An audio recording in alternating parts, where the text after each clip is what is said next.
राधे राधे, हरे कृष्ण। आप सभी का दिन शुभ हो। आज दिनांक है 15 नवंबर, दिन है शनिवार और आज है मार्गशीर्ष मास के कृष्ण पक्ष की उत्पन्ना एकादशी और आप सभी को उत्पन्ना एकादशी की भी बहुत बहुत शुभकामनाएं। एकादशी तिथि आज पूरा दिन रहने के बाद अगले दिन सुबह 2:37 पर समाप्त होगी और आज ब्रह्म मुहूर्त का समय रहेगा सुबह 5:09 से 5:57 तक। सूर्योदय होगा सुबह 6:44 पर, सूर्यास्त होगा शाम 5:38 पर। राहु काल सुबह 9 बजे से 10:30 बजे तक रहेगा।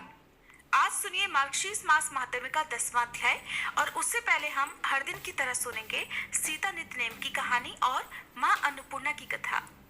इस कहानी को सीता माता कहती थी और प्रभु श्री राम सुना करते थे।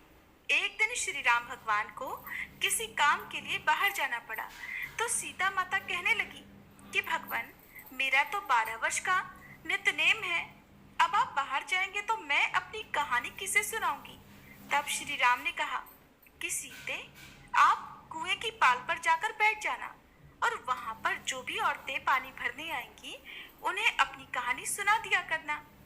सीता माता कुएं की पाल पर जाकर बैठ गई। तभी एक स्त्री आई। उसने रेशम की जरी की साड़ी पहन रखी थी और सोने का घड़ा ले रखा था। सीता माता उसे देखकर कहने लगी, बहन, मेरा 12 वर्ष का नित्यनेम सुन लो। पर वह स्त्री बोली कि मैं तुम्हारा नित्यनेम सुनूंगी तो मुझे तो घर जाने में देर हो जाएगी और मेरी सास मुझसे झगड़ा करेगी। इसलिए उसने कहानी नहीं सुनी और अपने घर चली गई। लेकिन उसके घर जाते ही उसकी रेशम जरी की साड़ी फट गई। सोने का घड़ा मिट्टी के घड़े में बदल गया। सासू ने देखा तो पूछा, अरे बहू, ये किसका दोष अपने सिर लेकर आ गई है। बहू बोली, माँ जी, कुएं पर एक औरत बैठी थी। उसने अपनी कहानी सुनने के लिए कहा, लेकिन मैंने नहीं सुनी। शायद उसी का ये फल मुझे मिला है। बहू की बात सुनकर अगले दिन वही साड़ी और वही घड़ा लेकर सास कुएं की पाल पर गई। सास को वहीं पर सीता माता बैठी मिली तो माता सीता ने कहा, बहन, मेरी कहानी सुन लीजिए। सासू बोली, एक बार छोड़, मैं तो 4 बार कहानी सुन लूंगी।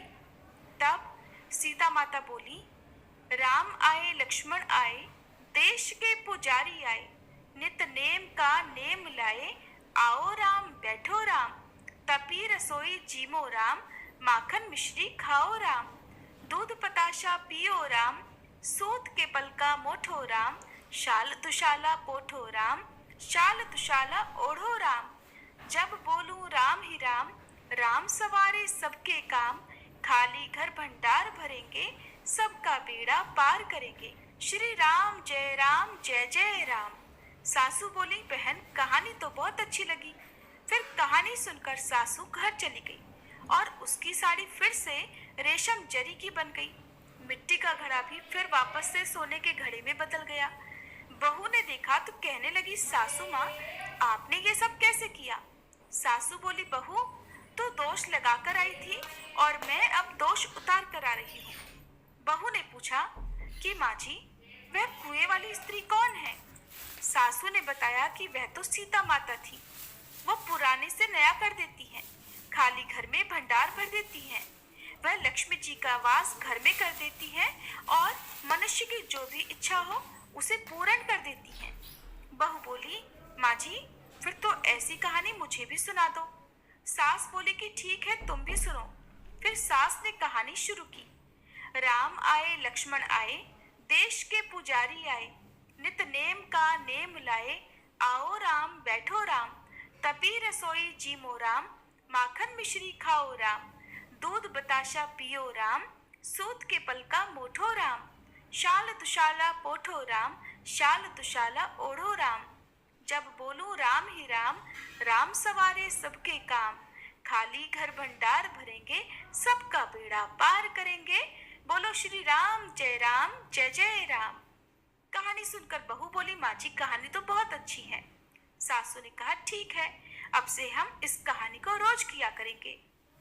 अब सास बहू रोज सवेरे उठती, नहाती धोती और पूजा करने के बाद नित्य नेम की सीता माता की कहानी कहती। एक दिन की बात है, उनके यहाँ पड़ोस की एक औरत आई और बोली कि बहन जरा सी आंच तो देना।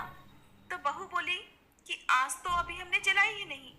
पड़ोसन बोली तो फिर तुम सुबह 4 बजे से उठकर क्या कर रही हो? तो उन्होंने कहा कि हम तो सुबह सुबह उठकर पूजा करते हैं, फिर सीता माता की नित्यनेम की कहानी कहते हैं। पड़ोसन ने उनकी बात सुनकर फिर कहा कि सीता माता की कहानी कहने से तुम्हें क्या मिला? तब वे दोनों बोली कि सीता माता की कहानी कहने से घर में भंडार भर जाते हैं, सारे काम पूर्ण हो जाते हैं, मन की इच्छा भी पूरी होती है।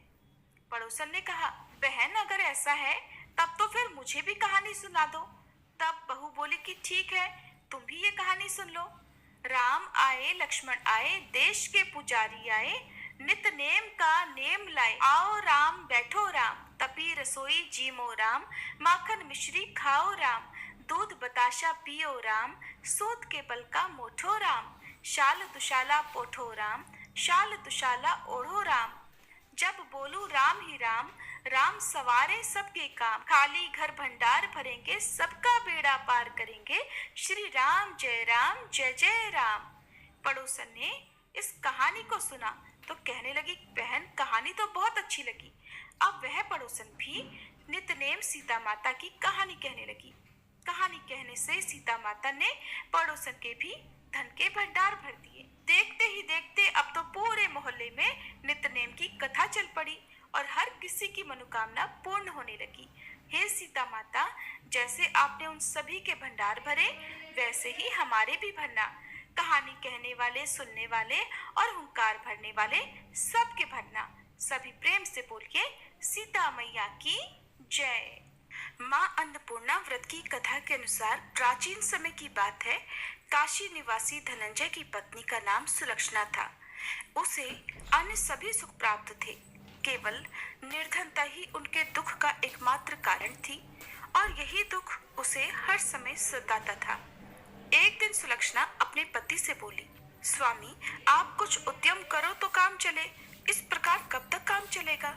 सुलक्षणा की ये बात धनंजय के मन में बैठ गई और वह उसी दिन विश्वनाथ शंकर जी को प्रसन्न करने के लिए बैठ गया और कहने लगा, हे देवाधिदेव विश्वेश्वर, मुझे पूजा पाठ कुछ भी करना नहीं आता, मैं तो केवल आपके ही भरोसे बैठा हूँ। इतनी विनती करके वह 2-3 दिन तक लगातार भूखा प्यासा बैठा रहा। ये देखकर भगवान शंकर ने उसके कान में अन्नपूर्णा अन्नपूर्णा अन्नपूर्णा इस प्रकार 3 बार कहा। ये कौन क्या कह गया? बस इसी सोच में धनंजय पड़ गया कि मंदिर से आते ब्राह्मण को देखकर वह पूछने लगा, पंडित जी अन्नपूर्णा कौन है? तब ब्राह्मण ने कहा, अरे धनंजय, तू तो अन्न छोड़कर बैठा है, इसलिए तुझे हर समय अन्न की ही बात सूझती है। जा घर जाकर अन्न ग्रहण कर। धनंजय अपने घर गया, जाकर पत्नी से सारी बात कही। तब वह बोली, नाथ चिंता मत करो, स्वयं शंकर जी ने यह मंत्र दिया है और वे स्वयं ही खुलासा भी करेंगे। आप फिर से जाकर उनकी आराधना करो। पत्नी के कहे अनुसार धनंजय फिर पहले दिन की तरह ही जाकर पूजा में बैठ गया। रात्रि में भगवान शंकर जी ने आज्ञा दी, कहा तू पूर्व दिशा में चला जा। अब धनंजय अन्नपूर्णा का नाम जपता जाता और रास्ते में फल खाता, झरनों का पानी पीता जाता। इस प्रकार कितने ही दिनों तक लगातार वह चलता रहा। वहां उसे चांदी से चमकते वन की शोभा देखने मिली, सुंदर सरोवर देखने मिला। उसके किनारे कितनी ही अप्सराएं झुंड बनाई बैठी थी। एक अप्सरा कथा कहती थी और सब माँ अन्नपूर्णा इस प्रकार बार बार कहती थी। ये अगहन मास की उजियारी रात्रि थी और आज से ही व्रत का आरंभ था। जिस शब्द की खोज करने वह निकला था, वहां उसे वही शब्द सुनने को मिला। धनंजय ने तब उनके पास जाकर धीरे से पूछा, हे देवियों, आप ये सब क्या कर रही हो? तब उन सब ने कहा, हम सब माँ अन्नपूर्णा का व्रत कर रही हैं। व्रत करने से क्या होता है और क्या ये व्रत किसी ने किया भी है? इसे कब किया जाए, कैसे किया जाए और इसकी कैसी विधि है? मुझसे भी कहो। धनंजय के कहने पर वे अप्सराएं कहने लगी, इस व्रत को कोई भी कर सकता है। 21 दिन व्रत करने के लिए 21 गांठ वाला सूत लेना, 21 दिन यदि ना कर पाए तो एक दिन का ही उपवास करें, और ये भी ना करें तो केवल कथा सुनकर ही प्रसाद ले लें। निराहार रहकर कथा कहें। कथा सुनने वाला कोई ना मिले तो पीपल के पत्तों को रखकर सुपारी या घृत कुमारी यानी ग्वार पाठ को वृक्ष के सामने रखकर दीपक को साक्षी बनाकर सूर्य, गाय, तुलसी या महादेव को बिना कथाएं सुनाए मुख में अन्न मत डालना। यदि भूल से कुछ पड़ जाए तो एक दिवस फिर उपवास करें। व्रत के दिन क्रोध ना करें और झूठ ना बोलें। अप्सराओं के द्वारा विधि बताने पर धनंजय बोला, फिर बताइए इस व्रत के करने से क्या होगा? तब वे कहने लगी, इसके करने से अंधे को नेत्र मिल जाता है, लूलों को हाथ मिल जाता है, निर्धन के घर धन के भंडार भर जाते हैं, बांझन को संतान मिलती है, मूर्ख को विद्या मिलती है, और जो जिस कामना से व्रत को करता है माँ उसकी वह हर कामना पूर्ण करती है।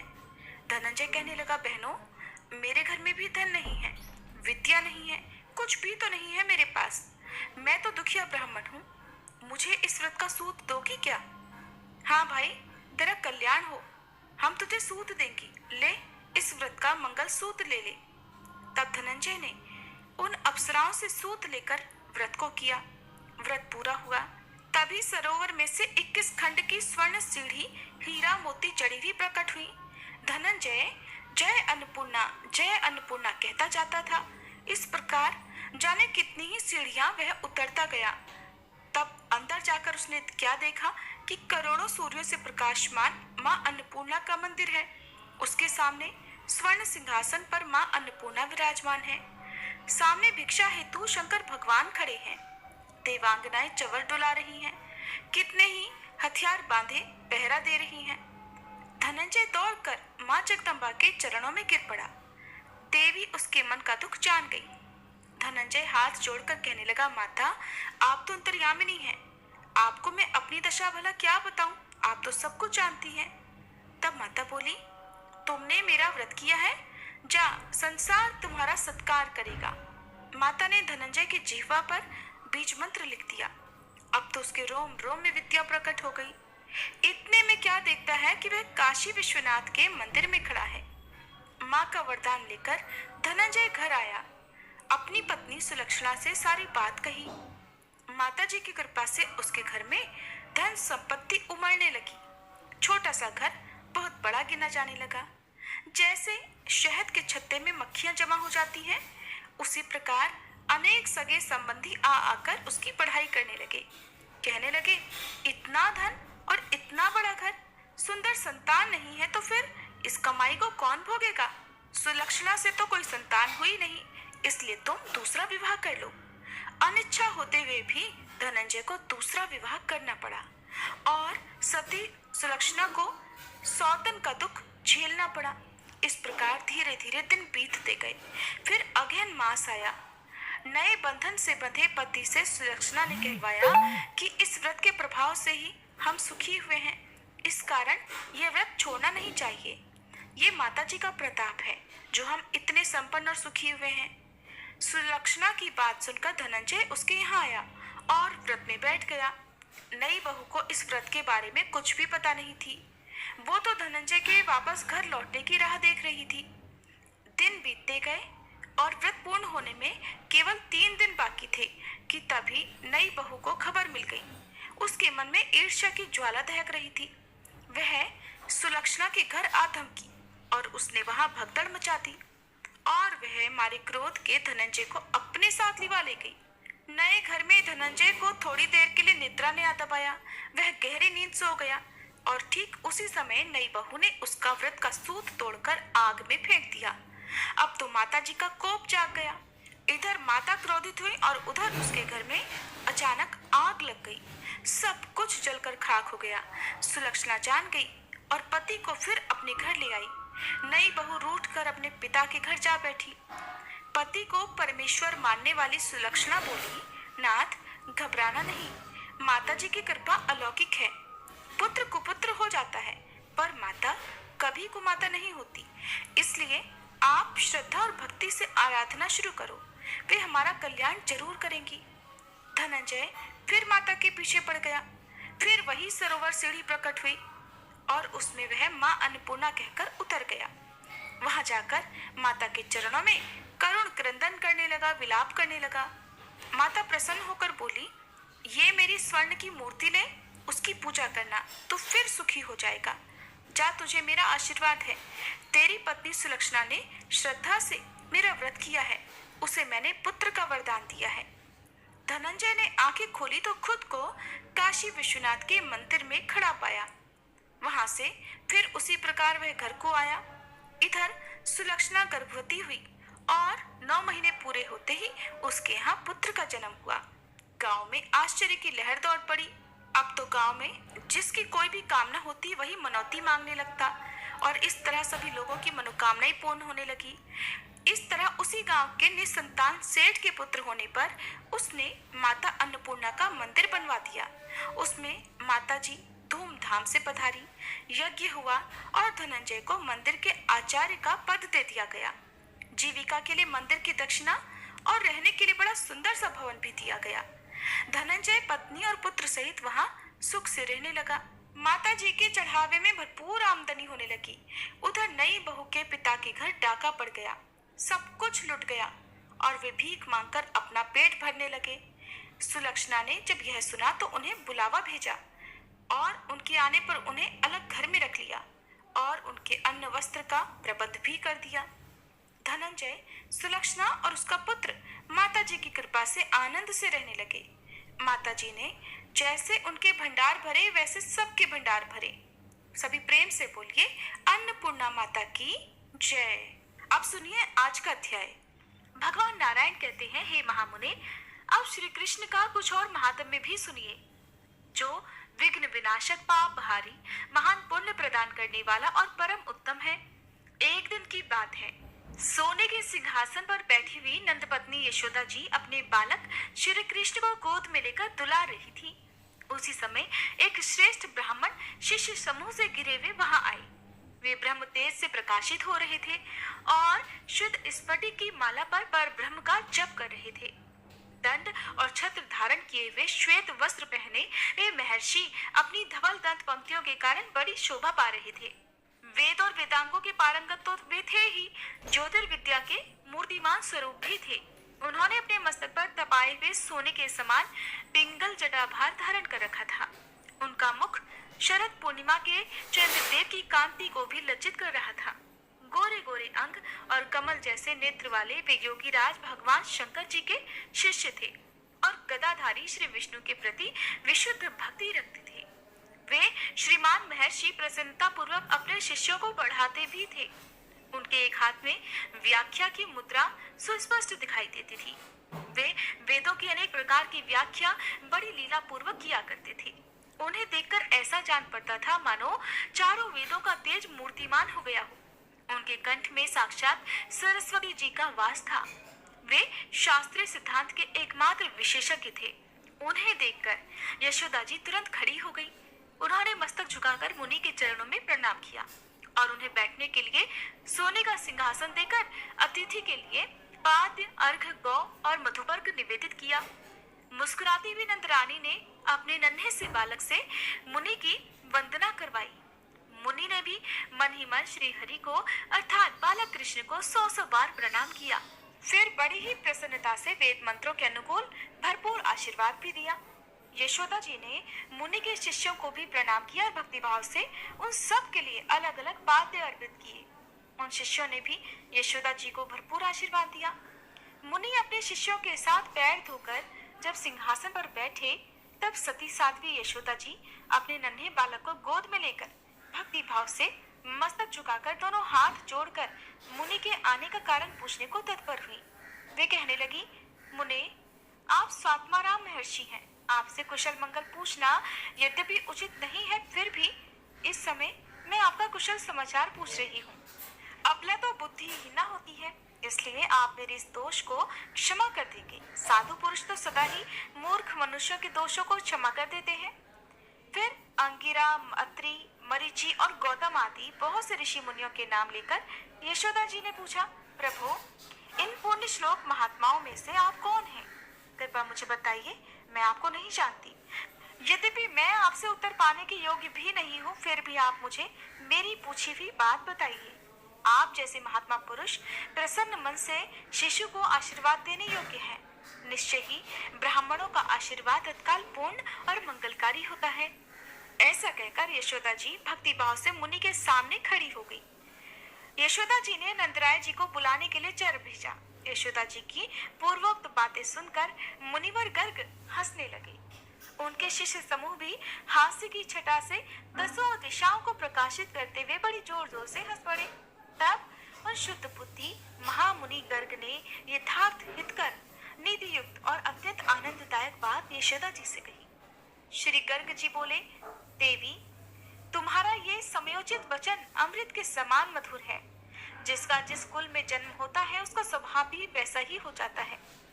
समस्त गोप रूपी कमल वनों के विकास के लिए गोपराज गिरि भानु सूर्य के समान है। उनकी पत्नी का नाम सती पद्मावती है, जो साक्षात लक्ष्मी जी के समान है, और उन्हीं की कन्या तुम यशोदा हो, जो अपने यश की वृद्धि करने वाली हो। भद्रे, नंद और तुम जो कुछ भी हो वो मुझे ज्ञात है, और ये बालक जिस प्रयोजन से, जिस उद्देश्य से इस धरती पर प्रकट हुआ है, इस धरती पर अवतीर्ण हुआ है, वह सब भी मैं जानता हूँ। निर्जन स्थान में नंद के समीप मैं सारी बातें बताऊंगा। मेरा नाम गर्ग है। मैं चिरकाल से यदुकुल का पुरोहित हूँ। वसुदेव जी ने मुझे यहाँ एक ऐसे कार्य के लिए भेजा है जिसे दूसरा कोई नहीं कर सकता। इसी बीच में गर्ग जी का आगमन सुनते ही नंद जी भी वहां आ पहुंचे। उन्होंने मुनि को दंडवत प्रणाम किया, साथ ही उनके शिष्यों को भी मस्तक झुकाया। उन सब ने उन्हें आशीर्वाद दिए।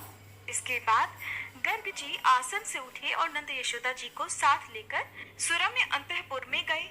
उस निर्जन स्थान में गर्ग जी, नंद और पुत्र सहित यशोदा जी, बस इतने ही लोग रह गए थे। उस समय गर्ग जी ने ये गूढ़ रहस्य कहा। श्री गर्ग जी बोले, नंद, अब मैं तुम्हें मंगलकारी वचन सुनाता हूँ। वसुदेव जी ने जिस उद्देश्य से मुझे यहाँ भेजा है उसे सुनो।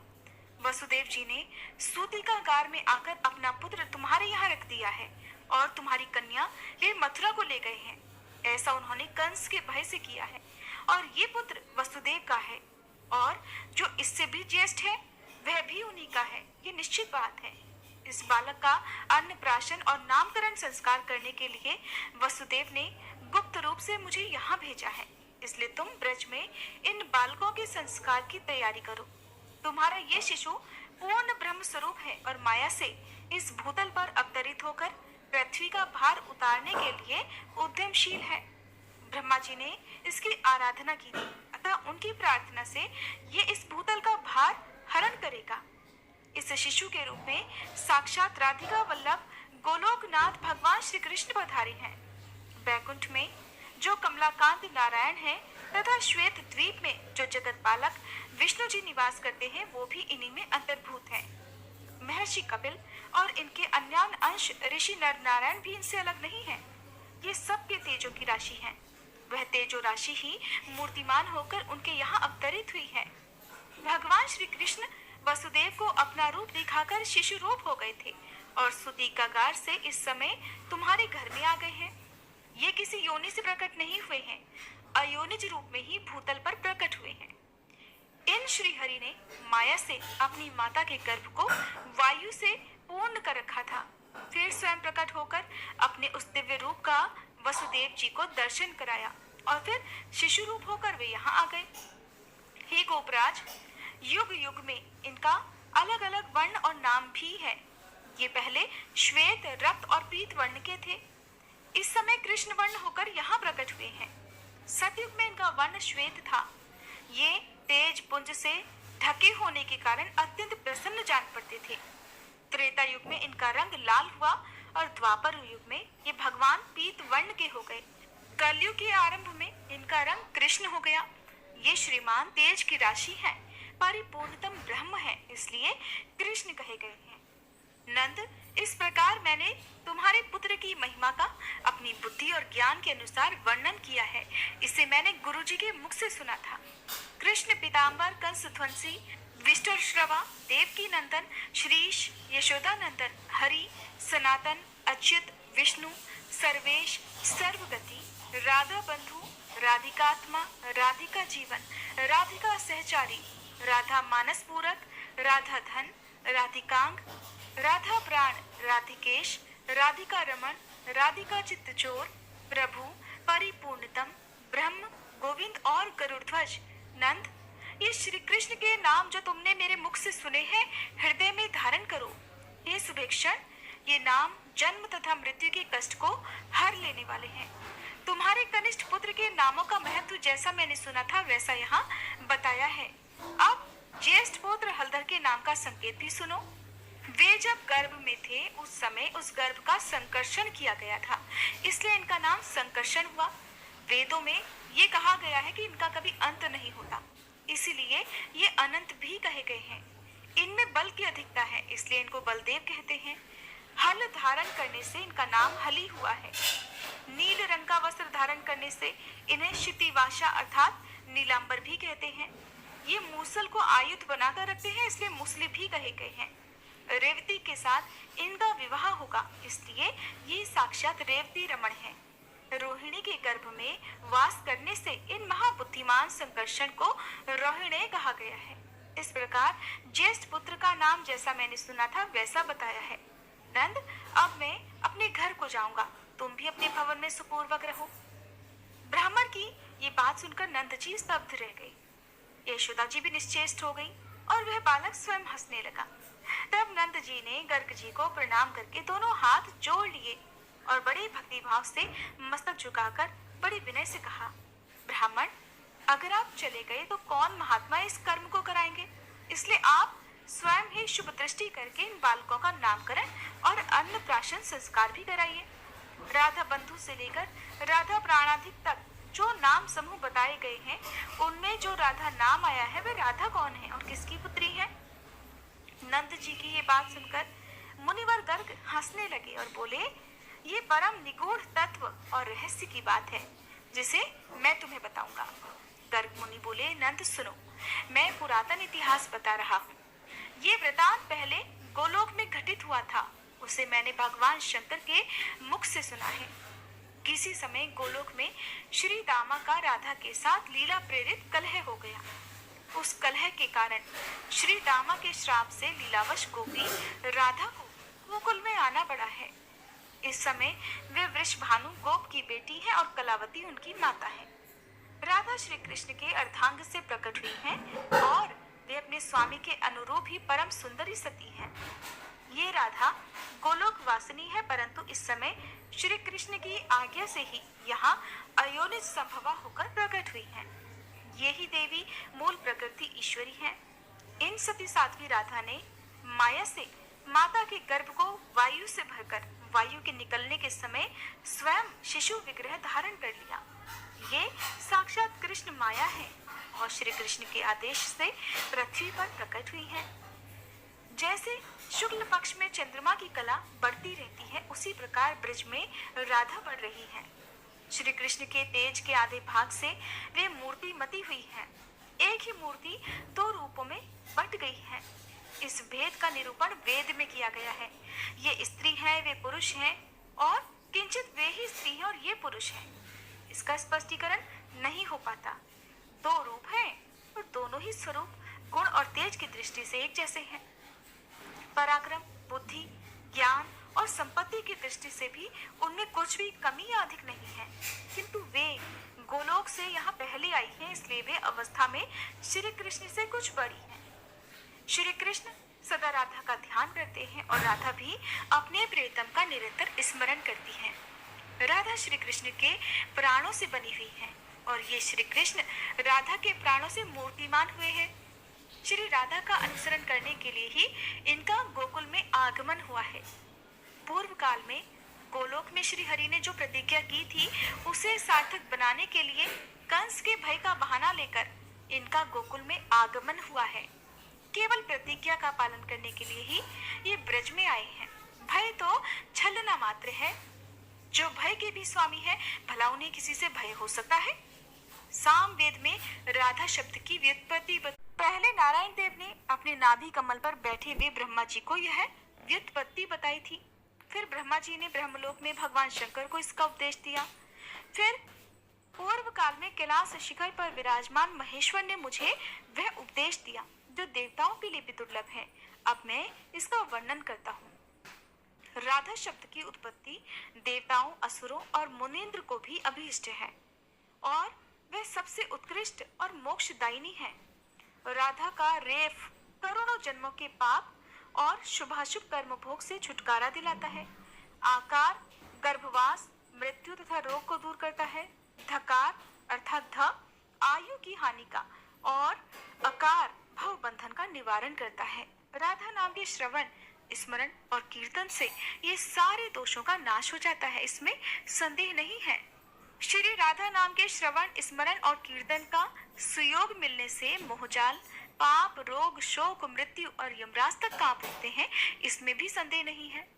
श्री राधा माधव के नाम की यत्किंचित व्याख्या जो गुरुमुख से सुनी थी वो मैंने बिल्कुल यहाँ बताई है। इन नामों की संपूर्ण रूप से व्याख्या करने में तो मैं असमर्थ हूँ। नंद जी, यहाँ पास ही वृंदावन में श्री राधा और माधव का विवाह होगा। साक्षात जगत सृष्टा ब्रह्मा जी पुरोहित होकर अग्निदेव को साक्षी बनाकर प्रसन्नता पूर्वक यह वैवाहिक कार्य संपन्न करेंगे।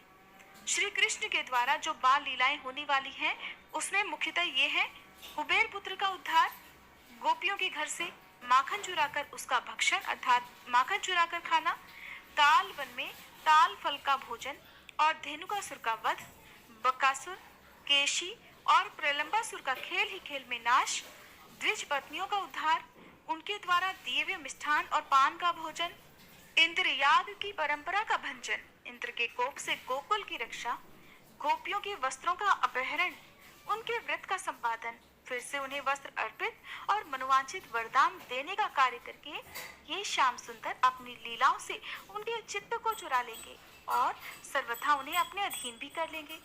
फिर इनके द्वारा अत्यंत रमणीय रासोत्सव का आयोजन होगा जो सबको आनंद देने वाला होगा। शरद और वसंत ऋतु में रात के समय पूर्ण चंद्रमा का उदय होने पर रास मंडल में गोपियों को नूतन प्रेम मिलन का सुख प्रदान करके ये श्याम सुंदर उनकी मनोकामनाएं पूर्ण करेंगे। फिर कौतूहलवश उनके साथ जल विहार भी करेंगे। फिर श्री दामा के श्राप के कारण इनका गोपियों और श्री राधा के साथ 100 वर्षों के लिए वियोग भी हो जाएगा। उस समय ये मथुरा चले जाएंगे और इनका वहां जाना गोपियों के लिए बड़ा शोक कारक होगा। उस समय पुनः ये उनके पास आकर उन्हें समझा बुझाकर धैर्य बंधाएंगे और आध्यात्मिक ज्ञान प्रदान करेंगे। उस प्रबोधन और आध्यात्मिक ज्ञान के द्वारा ये रथ तथा सारथी अक्रूर की रक्षा करेंगे। फिर रथ पर सवार होकर पिता, भाई और ब्रजवासियों के साथ यमुना जी को लांघकर ब्रज से मथुरा को पधारेंगे। मार्ग में यमुना जी के जल के भीतर अक्रूर जी को अपने स्वरूप का दर्शन कराकर उन्हें ज्ञान देंगे। फिर सायंकाल मथुरा में पहुंचकर कौतूहलवश नगर में घूम घूम कर सबको दर्शन देंगे। माली, दर्जी और कुब्जा को भव बंधन से मुक्त करेंगे। शंकर जी के धनुष को तोड़कर यज्ञ भूमि का दर्शन करेंगे। फिर कुवलिया पीड़ हाथी और मल्लों का वध करने के बाद अपने सामने राजा कंस को देखेंगे। फिर उसका विध्वंस करके माता पिता को बंधन से मुक्त कराएंगे। फिर तुम सब गोपों को समझा बुझाकर वापस लौटाएंगे। कंस के राज्य पर उग्रसेन का अभिषेक करेंगे। कंस के बंधु बांधवों को ज्ञानोपदेश देकर उनका शोक दूर करेंगे। इसके बाद अपने भाई का और अपना उपनयन संस्कार कराकर गुरु के मुख से विद्या ग्रहण करेंगे। गुरु जी को उनका मरा हुआ पुत्र लाकर देंगे और फिर घर लौट जाएंगे। इसी के बाद राजा जरासंध के सैनिकों को चकमा देकर दुरात्मा काल यवन का वध, द्वारिकापुरी का निर्माण, मुचुकंद का उद्धार और यादवों सहित द्वारिकापुरी को प्रस्थान करेंगे। वहां कौतूहलवश स्त्री समूहों के साथ विवाह करके उनके साथ क्रीड़ा विहार करेंगे। उनका तथा उनके पुत्र पौत्र आदि का सौभाग्य वर्धन करेंगे। मणि संबंधी मिथ्या कलंक का मार्जन, पांडवों की सहायता, भूभार हरण, धर्मपुत्र राजा युधिष्ठिर के राजसूय यज्ञ का लीला पूर्वक संपादन, पारिजात वृक्ष का अपहरण, देवराज इंद्र के गर्भ का गंजन, सत्यभामा के व्रत की पूर्ति, बाणासुर की भुजाओं का खंडन, शिव जी के सैनिकों का मर्दन, महादेव जी को जरंभणास्त्र से बांधना, बाणपुत्री उषा का अपहरण, अनिरुद्ध को बाणासुर के बंधन से मुक्ति दिलाना, वाराणसीपुरी का दहन, ब्राह्मण की दरिद्रता का दूरीकरण, एक ब्राह्मण के मरे हुए पुत्रों को लाकर उसे देना, दुष्टों का दमन आदि करना तथा तीर्थ यात्रा के प्रसंग से तुम ब्रजवासियों के साथ पुनः मिलना इत्यादि कार्य करके ये श्री कृष्ण श्री राधा के साथ फिर ब्रज में आएंगे। तदंतर अपने नारायण अंश को द्वारकापुरी में भेजकर ये जगदीश्वर गोलोकनाथ यहाँ राधा के साथ समस्त आवश्यक कार्य पूर्ण करेंगे और ब्रजवासियों तथा राधा को साथ लेकर शीघ्र ही गोलोक धाम में पधारेंगे। नारायण देव तुम्हें साथ लेकर बैकुंठ पधारेंगे। नर नारायण नामक जो दोनों ऋषि हैं वे धर्म के घर को चले जाएंगे। फिर वहाँ श्वेत द्वीप निवासी विष्णु जी क्षीर सागर को पधारेंगे। हे नंद, इस प्रकार भविष्य में होने वाली लीलाओं का मैंने वर्णन कर दिया। ये वेद का निश्चित मत है। अब इस समय जिस उद्देश्य से मेरा यहाँ आना हुआ है उसे बताता हूँ, सुनो। माघ शुक्ल चतुर्दशी की शुभ बेला में इन बालकों का संस्कार करो। उस दिन गुरुवार है, रेवती नक्षत्र है, चंद्र और तारा शुद्ध है, मीन के चंद्रमा है, उस पर लग्नेश की पूर्ण दृष्टि है, उत्तम वणिज नामक करण है और मनोहर शुभ योग भी है। वो दिन परम दुर्लभ है, उसमें सभी उत्कृष्ट और उपयोगी योगों का उदय हुआ है। इसलिए पंडितों के साथ विचार करके उसी दिन प्रसन्नता पूर्वक संस्कार कर्म का संपादन करो। ऐसा कहकर गर्ग मुनि बाहर आकर बैठ गए। नंद और यशोदा जी को बड़ा हर्ष हुआ और वे संस्कार कर्म के लिए तैयारियां करने लगे। इसी समय गर्ग जी को देखने के लिए गोप गोपियां और बालक बालिकाएं नंद भवन में आ गईं।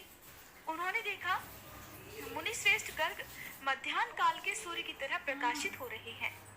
शिष्य समूहों से घिरे हुए ब्रह्म तेज से उद्भासित हो रहे हैं और प्रश्न पूछने वाले किसी सिद्ध पुरुष को वे बड़ी प्रसन्नता से गहन रहस्य समझा रहे हैं।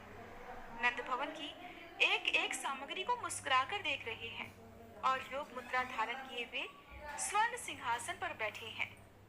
ज्ञानमयी दृष्टि से भूत वर्तमान और भविष्य को भी देख रहे हैं। वे मंत्र के प्रभाव से अपने हृदय में परमात्मा के जिस सिद्ध स्वरूप को देखते हैं उसी को मुस्कुराते हुए शिशु के रूप में बाहर यशोदा जी की गोद में भी देख रहे हैं। महेश्वर के बताए हुए ध्यान के अनुसार जिस रूप का उन्हें साक्षात्कार हुआ था उसी पूर्णकाम परमात्म स्वरूप का अत्यंत प्रीति पूर्वक दर्शन करके नेत्रों से आंसू बहाते हुए वे पुलकित शरीर और मन से भक्ति के सागर में डूबे हुए दिखाई देते थे। योगचर्या के अनुसार मन ही मन भगवान की पूजा और प्रणाम किया करते थे। गोप गोपियों ने मस्तक झुकाकर उन्हें प्रणाम किया और गर्ग जी ने भी उन सबको आशीर्वाद दिया। फिर मुनि अपने आसन पर विराजमान हुए और वे आए हुए स्त्री पुरुष भी अपने अपने घर को चले गए। नंद जी ने बड़े ही प्रसन्न होकर निकटवर्ती और दूरवर्ती सभी बंधुजनों के पास शीघ्र ही मंगल पत्रिका भिजवा दी। इसके बाद उन्होंने दूध, दही, घी, गुड़, तेल, शहद, माखन, चीनी के शरबत से भरी हुई बहुत सी नहरें लीला पूर्वक तैयार कराई। इसके बाद उन्होंने अगहनी के चावलों से ऊंचे ऊंचे पर्वतों के ढेर लगवाए। चिवरों के 100 पर्वत नमक के साथ, शक्कर के 7, लड्डुओं के साथ और पके फलों के 16 पर्वत खड़े करा दिए। जौ, गेहूं के आटे के पके हुए लड्डू, पिंड, मोदक और स्वास्तिक मिष्ठान विशेष, इन सब के भी बहुत सारे पर्वत खड़े करवा दिए। आप जरा एक नजर नंद जी की तैयारियों पर भी डाल लीजिए जो अपने बालक के संस्कार से पहले उन्होंने कराए थे। उन्होंने बहुत सारे सुवासित जल के चौड़े चौड़े कुंड भी भरवाए जिनमें चंदन, अगरू और केसर मिलाए गए थे। नंद जी ने कौतूहलवश तरह तरह के रत्न, तरह तरह के स्वर्ण, रमणी, मोती, मूंगे, अनेक प्रकार के मनोहर वस्त्र और आभूषण भी पुत्र के अन्नप्राशन संस्कार के लिए संचित किए थे। आंगन को झाड़ बुहार कर बड़ा सुंदर बनाया गया था। उसमें चंदन मिश्रित जल का छिड़काव किया गया। केले के खंभे, आम के नए पल्लवों की बंधनवारों और महीन वस्त्रों से उस आंगन को कौतुक पूर्वक सब ओर से घेर दिया। यथा स्थान मंगल कलश स्थापित किए गए। उन्हें फलों और पल्लवों से सजाया गया। सुंदर पुष्पहारों और मनोहर वस्त्रों की राशियों से नंद भवन के आंगन को सजाया गया था। ठीक उसी समय संदेश वाहक ने बड़ी प्रसन्नता से आकर नंद जी से कहा, प्रभु, आपके भाई बंधु गोपराज और गोपगण पधारे हैं। उनमें से तो कुछ लोग घोड़ों पर चढ़कर आए हैं, कुछ हाथियों पर सवार हैं और न जाने कितने ही रथों पर सवार होकर शीघ्रता पूर्वक पधार रहे हैं। रत्नमय अलंकारों से विभूषित कितने ही राजपुत्रों का भी यहाँ शुभागमन हो गया है। पत्नी और सेवकों सहित गिरि भानु जी भी पधारे हैं। उनके साथ 4-4 लाख रथ और हाथी हैं। घोड़े और शिविकाओं की संख्या 1-1 करोड़ है। ऋषिन्द्र, मुनीन्द्र, विद्वान, ब्राह्मण, बंदीजन और भिक्षुकों के समूह भी निकट आ गए हैं। गोप और गोपियों की गणना करने में तो भला कौन समर्थ हो सकता है। नंद जी, आप क्यों ना स्वयं बाहर चलकर देखें। आंगन में खड़े हुए दूत ने जब ऐसी बात नंद जी से कही, तब उसे सुनकर ब्रजराज नंद जी स्वयं ही उन समागत अतिथियों के पास आए। उन सबको साथ लेकर उन्होंने आंगन में बिठाया और तत्काल ही उनका पूजन किया। ऋषि आदि के समुदाय को उन्होंने धरती पर माथा टेक कर प्रणाम किया। फिर एकाग्र चित्त होकर उन सब के लिए पाद्य आदि समर्पित किए। उस समय नंद गोकुल तरह तरह की वस्तुओं और गोप बंधुओं से भर गया था। वहां कोई किसी के शब्द को नहीं सुन सकता था। साक्षात कुबेर ने श्री कृष्ण की प्रसन्नता के लिए वहां 3 मुहूर्त तक सोने की वर्षा करके गोकुल को सोने से भी भर दिया। नंद जी की ये संपत्ति देखकर उनके भाई बंधु लज्जा से नतमस्तक हो गए। उन्होंने अपने कौतूहल को छिपा लिया। नंद जी ने नित्य कर्म करके पवित्र होकर 2 धुले वस्त्र धारण किए। चंदन, अगरू, कस्तूरी और केसर से अपने मस्तक आदि अंगों में तिलक किया। इसके बाद गर्ग जी और मुनीश्वरों की आज्ञा लेकर ब्रजेश्वर नंद दोनों पैर धोकर सोने के मनोहर पीढ़े पर बैठ गए। उन्होंने श्री हरि का स्मरण करके आचमन किया। फिर ब्राह्मणों से स्वस्ति वाचन कराकर वेदोक्त कर्म का संपादन करने के बाद बालक को भोजन कराया।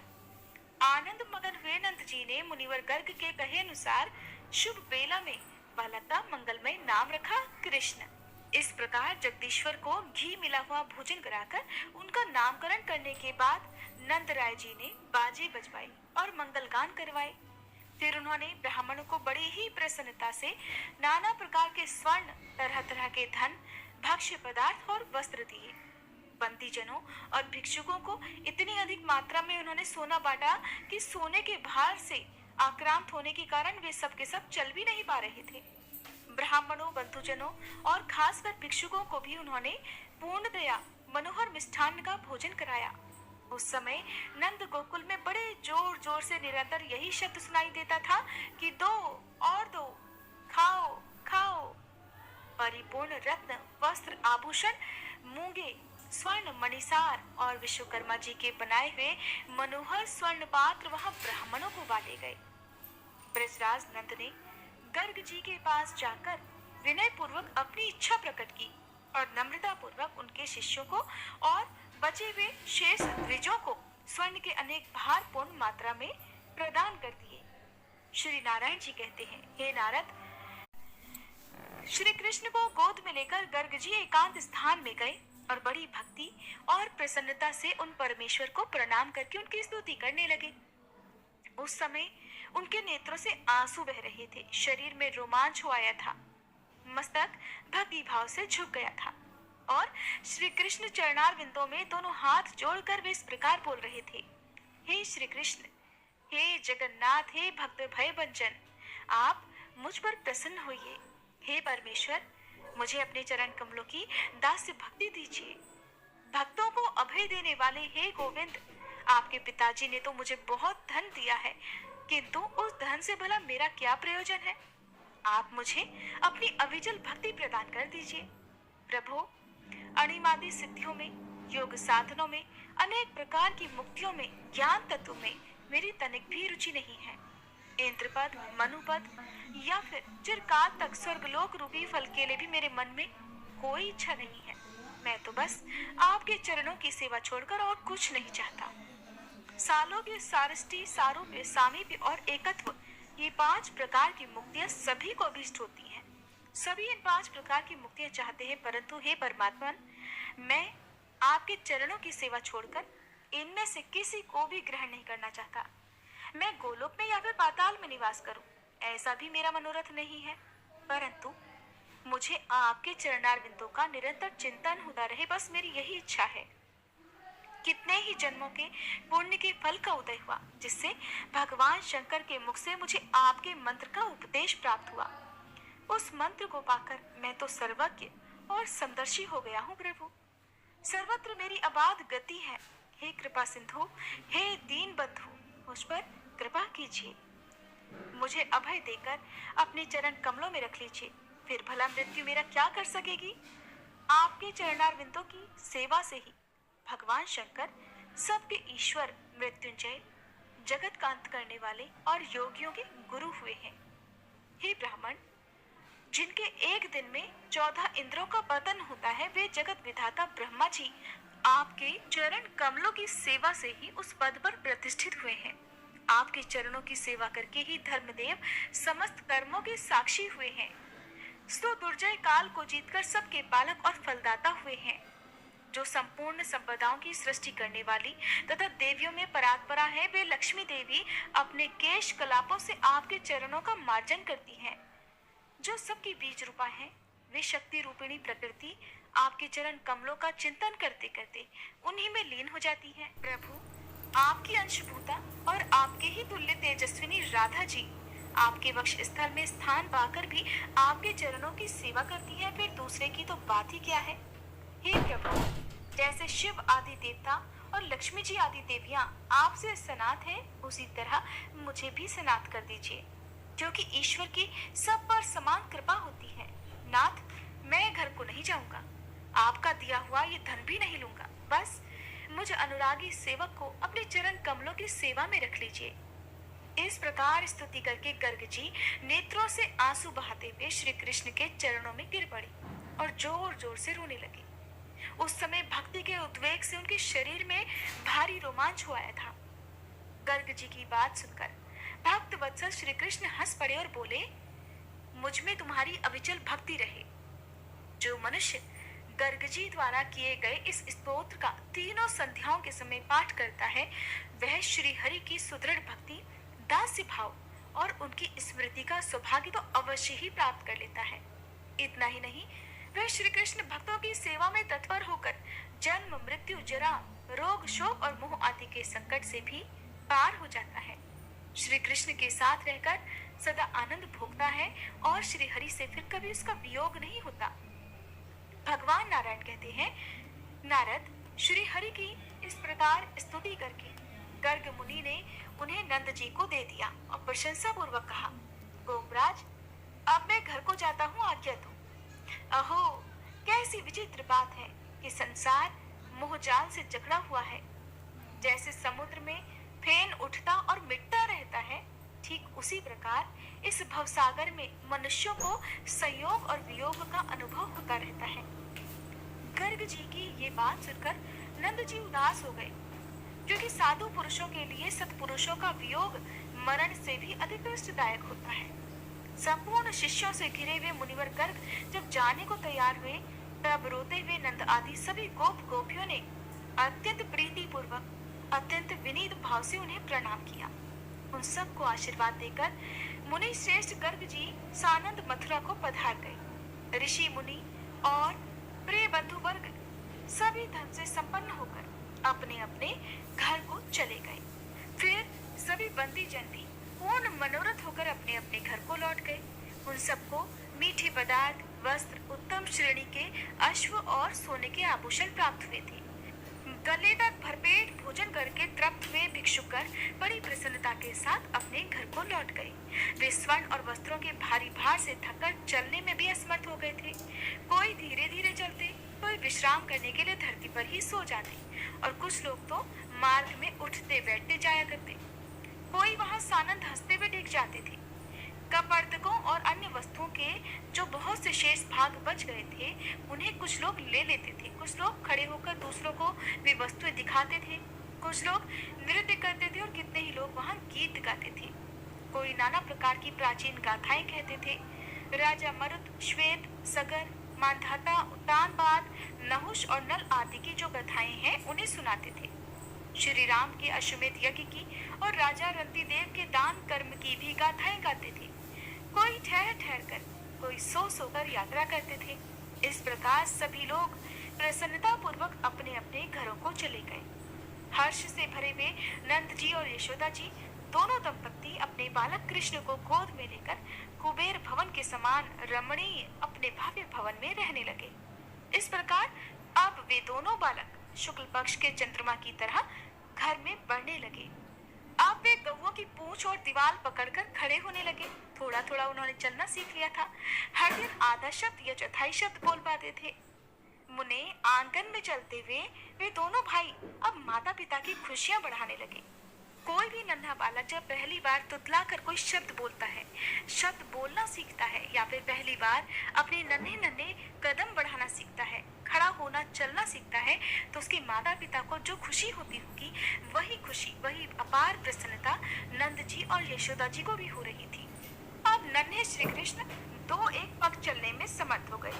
डगमगाते हुए वो धीरे धीरे चलने की कोशिश करते। घर में और आंगन में अब वे घुटनों के बल चलने फिरने लगे। संकर्षण की अवस्था बालक श्री कृष्ण से 1 साल अधिक थी। वे दोनों भाई अपने माता पिता का आनंद वर्धन करते हुए अर्थात उनकी खुशियां बढ़ाते हुए दिनों दिन बड़े होने लगे। माया से शिशु रूप धारी वे दोनों बालक गोकुल में विचरते हुए अच्छी तरह चलने में भी समर्थ हो गए। अब वे साफ साफ शब्द भी बोल लेते थे। मुने गर्ग जी मथुरा में वसुदेव जी के घर गए। उन्होंने पुरोहित जी को प्रणाम किया और अपने दोनों पुत्रों का कुशल समाचार पूछा। गर्ग जी ने उनका कुशल मंगल सुनाया और नामकरण संस्कार के उस भारी और महान उत्सव की भी चर्चा की। वह सब सुनने मात्र से वसुदेव जी आनंद के आंसुओं में डूब गए। देवकी जी भी बड़े प्रेम से बार बार अपने बच्चों का समाचार पूछने लगती। वे आनंद के आंसू बहाती हुई बार बार कभी जोर से तो कभी धीरे धीरे रोने लगती। गर्ग जी उन दोनों दंपत्ति को आशीर्वाद देकर सानंद अपने घर को चले गए। इधर देवकी जी और वसुदेव जी भी अपने घर में निवास करने लगे। नारद जिस कल्प में ये कथा घटित हुई थी उस समय तुम 50 कामिनियों के पति गंधर्वराज उपबरहण के नाम से प्रसिद्ध थे। वे सब सुंदरियां तुम्हें प्राणों से बढ़कर प्रेम मानती थी और तुम श्रृंगार में निपुण नवयुवक थे। तदंतर ब्रह्मा जी के श्राप से एक ब्राह्मण की दासी के पुत्र हो गए। उसके बाद वैष्णवों की जूठन खाने से अब तुम ब्रह्मा जी के पुत्र हुए हो। श्री हरि की सेवा से सर्वदर्शी और सर्वज्ञ भी हो गए हो और पूर्व जन्म की सभी बातों को याद रखने में भी समर्थ हो। श्री कृष्ण का ये चरित्र उनके नामकरण और अन्नप्राशन आदि का वृत्तांत कहा गया। ये जन्म मृत्यु और जरा का नाश करने वाला है। आप उनकी अन्य लीलाएं भी बता रहा हूँ, वो भी ध्यान पूर्वक सुनो। इसके बाद नारायण मुनि ने देवर्षि नारद से जिन लीलाओं का वर्णन किया उन सभी का विस्तार पूर्वक वर्णन आप सभी अगले अध्याय में सुनना मत भूलिएगा। अब सुनिए श्री कृष्ण चालीसा पाठ।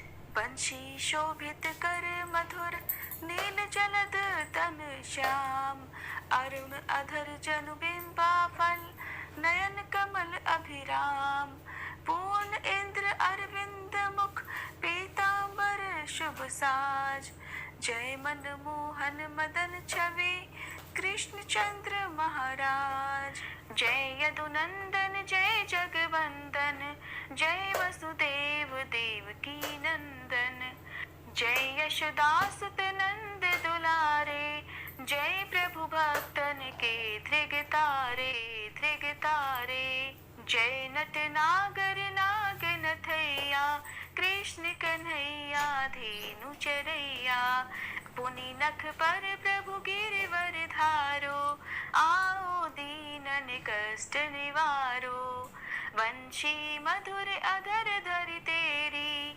होवे पूर्ण मनोरथ मेरो, आओ हरि पुनि माखन चाखो, आज लाज भारत की राखो, गोल कपोल चिबुक अरुणारे, मृदु मुस्कान मोहिनी डारे, रंजित राजीव नयन विशाला, मोर मुकुट वैजंती माला, कुंडल श्रवण पीत पट आछे, कटी किंकणी काछन काछे, नील जलज सुंदर तन सोहे, छवि लखि सुर नर मुनि मन मोहे, मस्तक तिलक अलक घुंघराले, आओ कृष्ण बांसुरी वाले, करी पये पान पूत नहीं तार्यो, अका बका कागा सुर मार्यो, मधुवन जलत अग्नि जब ज्वाला, भय शीतल लखित ही नंद लाला, सुरपति जब ब्रज चढ़ियो रिसाई, मसूर धार वारी वर्षाई, लगत लगत ब्रज चहन बहायो, गोवर्धन नख धारी बचायो, लखिय सुधा मन भ्रम अधिकाई, मुख मह 14 भुवन दिखाई, दुष्ट कंस अति उधम मचायो, कोटि कमल जब फूल मंगायो, नाथी काली यही तब तुम लीने, चरण चिन्ह दे निर्भय कीन्हे, करी गोपिन संग रास विलासा, सबकी पूरन करी अभिलाषा, केतिक महा असुर संहार्यो, कंस ही केस पकड़ दे मार्यो, मात पिता की बंदी छुड़ाई, उगर सेन कह राज दिलाई, मही से मृतक छहु सुत लायो, मातु देव की शोक मिटायो, भौमासुर मुर दैत्य संहारो, लाए षटदश सहस कुमारो, दे भी नहीं तृण चीर संहारा, जरा सिंधु राक्षस कह मारा, असुर बकासुर आदिक मार्यो, भक्तन के तब कष्ट निवार्यो, दीन सुदामा के दुख तार्यो, तंदुल तीन मूठ मुख डार्यो, प्रेम के साग विदुर घर मांगे, दुर्योधन के मेवा त्यागे, लखी प्रेम की महिमा भारी, ऐसे श्याम दीन हितकारी, भारत के पारथ रथ हाके, लिए चक्र कर नहीं बल ताके, निज गीता के ज्ञान सुनाए, भक्तन हृदय सुधा वर्षाए, मीरा थी ऐसी मत वाली, विष पी गई बजा कर ताली, राना भेजा सांप बिटारी, शालिग्राम बने बनवारी, निज माया तुम विधि ही दिखायो, उरते संशय सकल मिटायो, तब शत निंदा करि तत्काला, जीवन मुक्त भयो शिशुपाला, जब ही द्रौपदी टेर लगाई, दीनानाथ लाज अब जाई, तुरत ही वसन बने नंद लाला, बढ़े चीर भय अरि मुह काला, असनाथ के नाथ कन्हैया, डूबत भंवर बचावत नैया, सुंदर दास आस उरधारी, दया दृष्टि की जय बनवारी, नाथ सकल मम कुमति निवारो, क्षमहु बेगी अपराध हमारो, खोलो पट अब दर्शन दीजे, बोलो कृष्ण कन्हैया की जय, बोलो कृष्ण कन्हैया की जय, बोलो कृष्ण कन्हैया की जय।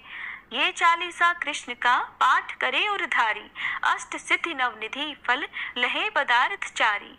बोलो श्री कृष्ण भगवान की जय।